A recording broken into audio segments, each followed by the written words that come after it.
Could you raise your right hand for me, please? You do solemnly swear that the testimony you're about to give in the cause now pending shall be the truth, the whole truth, and nothing but the truth? Yes. Thank you. Thank you. Can you please state and spell your full name for us? First name, Elba, E-L-B-A. Last name, P as in Paul, I-N-E-D-O. Okay. Do you recall about when it was that you became an IDC worker? About February of 1999. I'm sorry, 2009. Okay, so by November of 2009, you'd been a IDC worker for about A year or so? well, February to November, that's like 9 months, right? Yeah, again, it's approximate. It could be less. Okay. I could have been there prior to January. Now, tell me what an IDC worker does. First, let's start actually with what does IDC mean? Intake detention control. Intake detention Control. control. What does intake detention control do? They process all the detentions or file petitions for the department. I'm sorry, can you say that again? They file all the petitions for the department. When you say petitions for the department, what do you mean? The 300 or WIC 300, 387, 342 filed petitions. And when you say WIC, that's the California Welfare and Institutions Yes, Code? sorry, yes. No problem. As an IDC worker, what were your job duties back in November 2009? Filing petitions. When you say filing petitions, what do you mean? Would be generating or creating petitions for cases in which children had been removed from their homes or that we were requesting that court obtain jurisdiction or open jurisdiction on a family.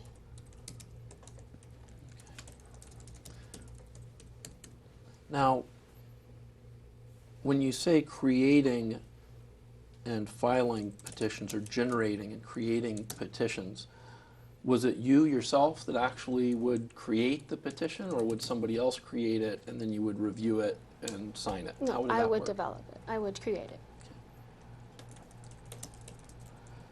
Okay, and when you're developing a petition, what sorts of information are you basing the petition on? The report provided by the field worker or the worker assigned to a particular case, the attachments provided within that report, the detention report. Okay, so in order to generate a petition, just to make sure I'm understanding you correctly, in order to generate a petition, you would obtain a copy of the detention report and all attachments to it. Correct. Okay, so just to make sure I'm understanding you correctly, what you would do in generating or creating one of these petitions is you would first look at the detention report and all the attachments and review the information there. From that, you would generate the allegations in the petition. And if you felt something was missing or there were some questions in your mind still about what was there, then you would go look at the underlying CWS contact notes. That's correct. Okay. You told me already that the petition that you generated itself was an official document, correct? Correct. And it was a document that you would provide to the court, right? Correct. And when you provided the document to the court, the petitions, it was your intent that the court believed that the allegations in the petition were true, right? Correct. First, let me ask you, do you recognize that exhibit number 1 as the official document that you caused to be filed with the juvenile court on or about November 6, 2009? Yes. Okay. If I can get you to turn to the next page. That's 00017. I see your name there below the date where it says November 5th, 2009. Yes. And I see a signature to the right of that name.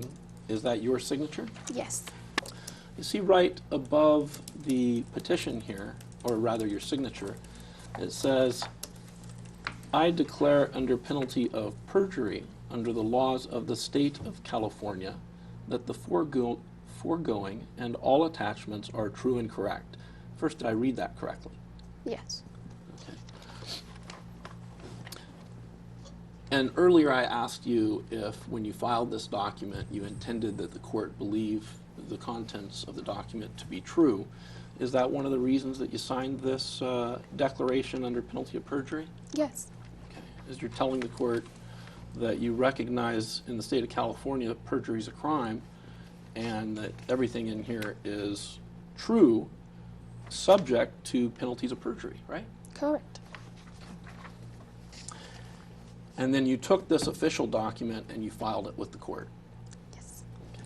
And here in this official court document that you filed with the court under penalty of perjury, you're letting me know that you may very well be attempting to take away my child forever.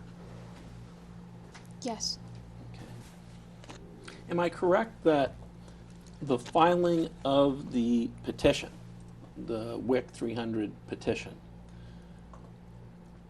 starts the proceedings in juvenile court, which will determine whether or not the court will take jurisdiction over a child or impose further restrictions on the parent of an already dependent child?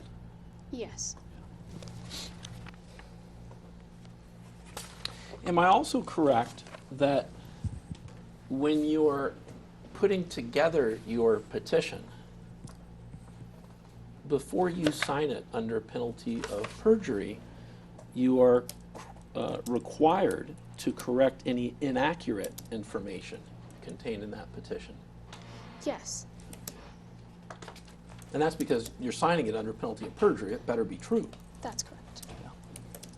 because it's an official document Correct. that the court's going to rely on in determining what to do with this child, right? Yes. Whether to terminate parental rights, whether to give reunification services, that sort of thing. Yes. Who decides whether or not a petition even needs to be drafted by you? I do. Okay, so you got the detention report, you review it, and you make the decision whether or not to draft a petition?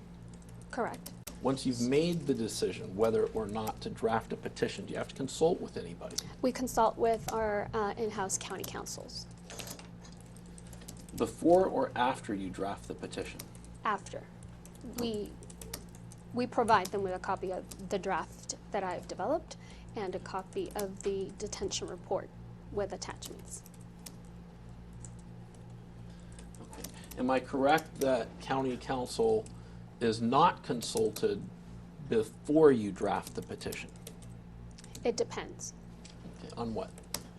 on whether or not I have questions regarding a particular count I'm going to draft. Let me just make sure what you were given. We'll hand you what we will mark as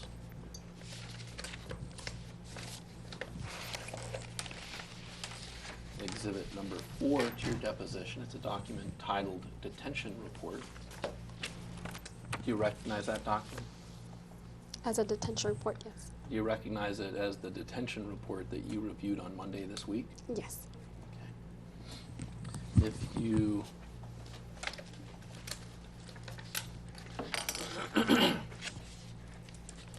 actually, before we get into that, this detention report, it's an official document too, right? Correct. And it's one that's provided to the court, right? Yes. Is it provided by your office to the court? Yes. Okay. And when you send this over to the court, you send it together with the petition? Yes. When you send it over to the court with the petition, is it your intent and expectation that the court believe or take the contents of the report as true? Yes. Okay. Did you make any recommendation that Ms. Duval be prosecuted in a criminal proceeding? No. Okay, well, in your petition, you specifically allege in that official document that you filed with the court under penalty of perjury, you state factually that Ms. Duval, I want to make sure I get this right, willfully and intentionally failed and refused to properly feed the 15-month-old child. First, did I read that right? I wasn't following you, so I don't know where. Pinedo 00019, Okay. internal page 4 of Exhibit 1. Okay. I'll read it again. Rafaelina Duval willfully and intentionally failed and refused to properly feed the 15-month-old child. Did I read that right? Yes. Okay. Those are your words Yes. under penalty of perjury Yes. that you authored Yes. in an official court document Yes. that you filed with the court. Yes? Yes. And that you intended the court take as true. Yes? Yes. Ma'am, you've had a few moments to step out with your attorney and review the documents, and I'm wondering, are you prepared to identify for me what specific facts you were relying on when you were requesting that the court order that the mother lose her baby forever?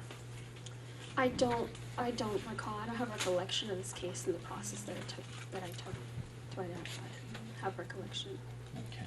But you do have a recollection that you reviewed the detention report before you made the recommendation that this mother lose her baby forever, correct? I need the question asked again. Can I have it reread, please?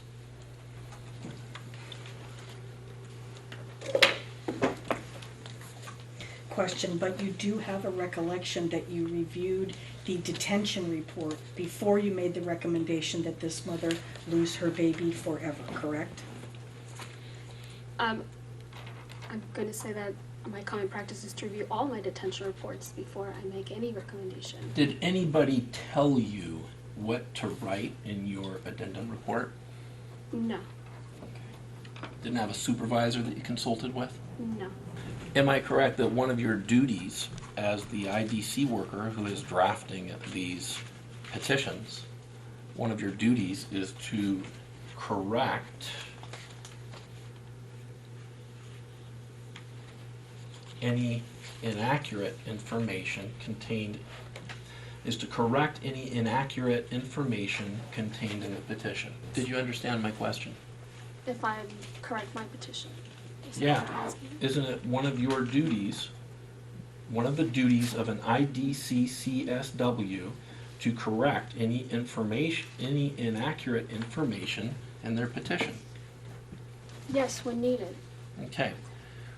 What steps do you typically take to correct inaccurate information? Spell check.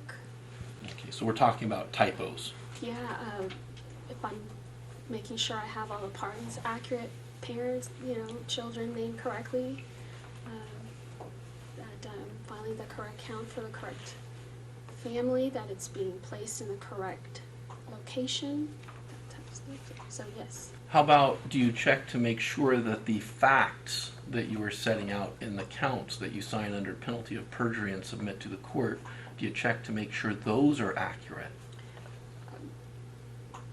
I don't understand how I would do that. What are you asking me? Well,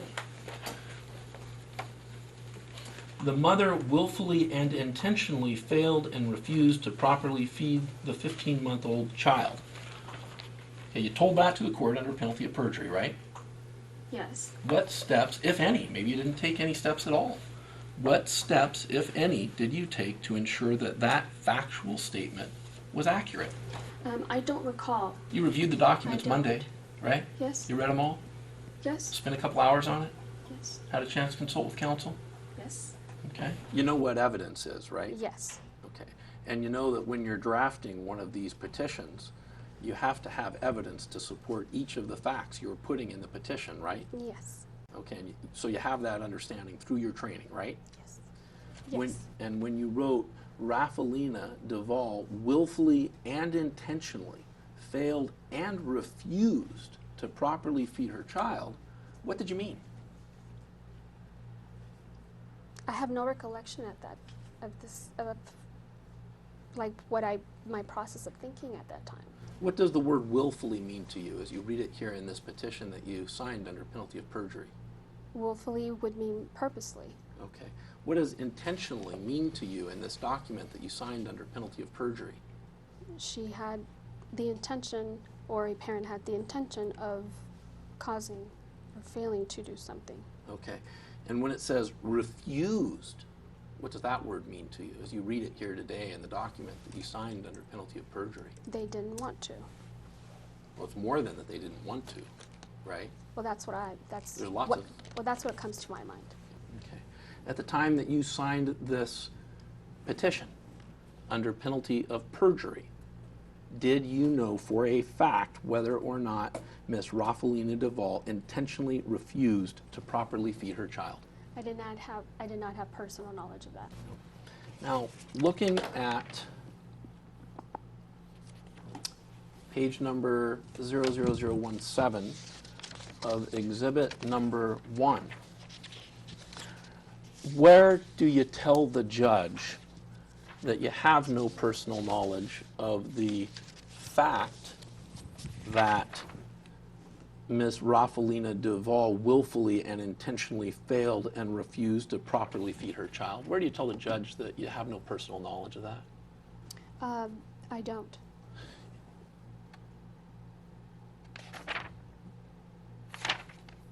Why not? Because we use all the documents that are attached to provide evidence of the petition that I'm filing. That's why they're incorporated, the detention report, with attachments and my addendum. Your primary source of information is what you are told by the people that signed the detention report under penalty of perjury. Yes. Okay. So it's really critical to your job, if you're going to do your job properly, that these people that are signing the detention report under penalty of perjury, that they're actually honest, complete, accurate, and truthful. Yes. Did you talk to any witnesses? No. You weren't at the TDM. No. Before removal, you never spoke with Dad. No. You never spoke with Mom before removal. No. You never spoke with Dr. Evans before removal. No. So I'm correct, you did not speak with those people, correct? Correct. Okay. And I'm also correct that you did not speak with Wendy Crump. I don't know who Wendy Crump is. Did you ever speak with Dr. Gill? No. Did you ever speak with Dr. Yim? No. Did you ever speak with Wheaton Mills? No. Oh, Reese Nayland, you ever speak with him? No. Did you ever speak with Dr. Eggy? No. And then, under penalty of perjury, you tell the court that the child Ryan Duval's mother, Raffaelina Duval, willfully and intentionally failed and refused to properly feed the 15-month-old child, right? Yes. Under penalty of perjury. Yes. Unequivocally, that's our statement, right? Again, yes. Okay, are you recommending here that the court give her some services that will help her reunify with her child? No. Are you recommending that at some point down the line she get her child back? No. In fact, what you're recommending here is that she lose her child forever. That would be, yes. Yes. That would be accurate. Okay. What have you been trained is meant by the phrase or the term perjury? What is perjury insofar as you've been taught? Oh, yeah. I honestly, at the top of my head right now, I don't remember. Now, it's actually part of your job to know the law that affects the work that you do, right? Yes. Okay. Well, let me ask it this way, and we'll just go ahead and mark this as exhibit number 7. Now, looking at exhibit number 7, you raised a point. You're not a lawyer, right? Correct. In fact, exhibit number 7 is titled, Social Workers Are Not Lawyers. Why do they need to know the law? That's the title of your training document, right? Mm-hmm. Yes? Yes. We'll go on then. This particular slide answers your question about why you need to know the law, right? Yes. And it's because the work that you do directly impacts parents and children. Yes. Yes. Do you recall ever being trained that there is no civil immunity if a social worker with malice commits perjury, fabrication of evidence, failure to disclose known exculpatory evidence, obtains testimony by duress, fraud, or undue influence? Yes. Okay. Now, I've been through a lot of your training materials, or at least a lot of the county's training materials, and I've seen in there that they do define for social workers what's meant by fabrication of evidence, right? Yes, in the training. Yeah, they tell you what that means, right? Yes. And they also tell you what exculpatory evidence is in the training, right? Yes, it's listed. I don't recall like what's specific, but yes. Do you it's recall what the listed. term exculpatory means based on your training? No, I don't recall. Okay. But you've never really been taught what's meant by perjury, the word, have you? I don't know. I don't recall. You don't recall. Have you ever been taught that perjury is specifically defined by the penal code? I don't want to guess, so I don't recall. Has anybody ever taught you that preparing any false matter or thing with the intent to produce it or allow it to be produced for any fraudulent or deceitful purpose as genuine or true upon any trial or proceeding whatsoever is guilty of a felony? Have you ever been taught that? I don't recall. And I think we've been through this. Have you ever been taught that any unqualified statement of that which one does not know to be true is equivalent to a statement of that which one knows to be false? I don't even understand what all that means. Okay. Have you ever been taught that it is not a defense to a claim of perjury that the accused person didn't know of the materiality of the false statement? Ever been taught that? I don't recall. Since you first became an IDC worker Yes. in, when was that? 2009, around February. How many of these juvenile dependency petitions have you signed under penalty of perjury? Just a rough estimate.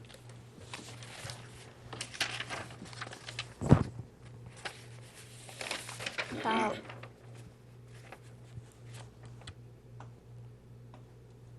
a really rough estimate.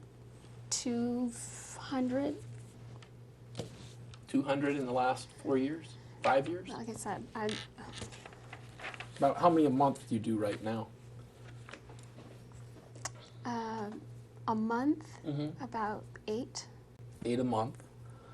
So what's that? That's about 96 a year. My duties have changed, so that's not an accurate number. It would be more than that. It'd be more than that. Yeah. We know it's more than 200, right? Yes. Is it more than 300 over the last 5 years? I'm going to say yes. More than 400 over the last 5 years? I'd have to calculate it. Okay. And I think that I know already what the answer to my next question is going to be, but when you signed each of those documents under penalty of perjury, what is it you thought perjury meant? Just based on your training.